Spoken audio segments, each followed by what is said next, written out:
Automaker Group says that the EPA's proposed automobile emissions guidelines are unachievable.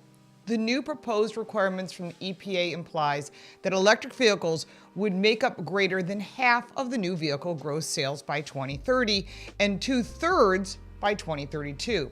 It would mark a large leap for the present car market, and EVs currently account for only 7% of U.S. light vehicle registrations within the first quarter of this year, and that's per Automotive News' information. The EPA announced that they plan to post a response to comments in the docket, and all comments would be consistent with the requirements of the Administrative Procedure Act and the Clean Air Act. The public remark interval was proposed to be done by July 5th. Comments are great, but what is the reality?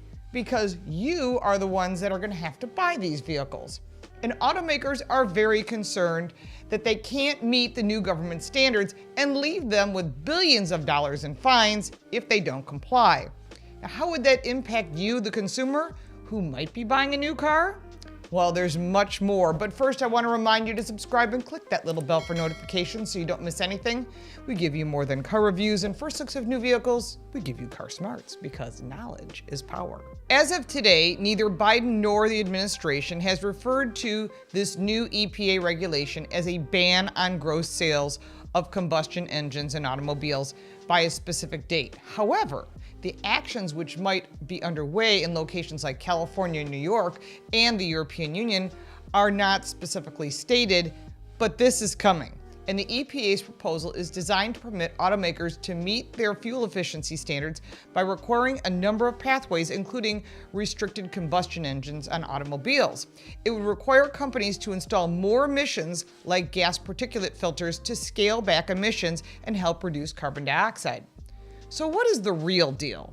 The Alliance for Automotive Innovation CEO John Bozzella argues the EPA's proposed guidelines cannot be met without substantially increasing the cost of all vehicles, reducing consumer choice, and disadvantaging major portions of the U.S. population and territory. Additionally, the group stated, the EPA unrealistically assumes that an overabundance of battery critical mines, critical mineral processing capacity, and battery component, cell, and pack production facilities lead to continuing battery price reductions, end quote.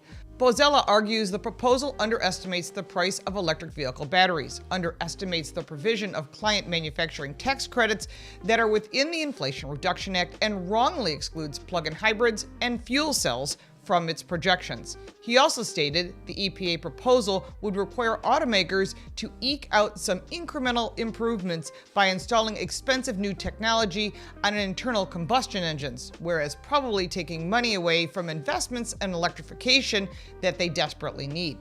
The EPA plans to sync up its proposal with the California Air Research Board, known as CARB, and NHTSA's still-to-come gas economic system requirements, which could make it even more difficult to meet the standards across the country. This would lead to more expensive new cars, people keeping their current vehicles longer, and negatively impacting the economy for everyone. The next couple of years are a make or break, he wrote. The auto industry is making huge progress in electrification and continuing improvements to internal combustion engine technology. Don't toss it away now.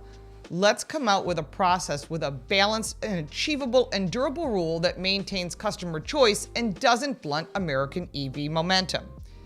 In quote, if U.S. regulators and policymakers move too fast on EV mandates over the next several years, I predict China gains a stronger foothold in America's EV battery supply chain and eventually our automotive market, he stated in a post he put up earlier this month.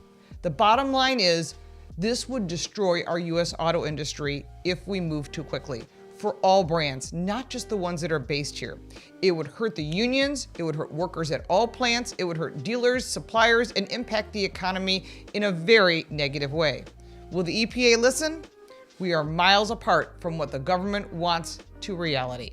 If you like this video, give it a like and subscribe for more videos like this one. If you have any questions or comments, because I'm sure you do, I'll be happy to answer them and get involved in the conversation. You can support me by buying me a cup of coffee. The link for that is down in the description, plus all the links for our website, social media, the book, and the podcast. I'm Lauren Fix. Thank you so much for watching.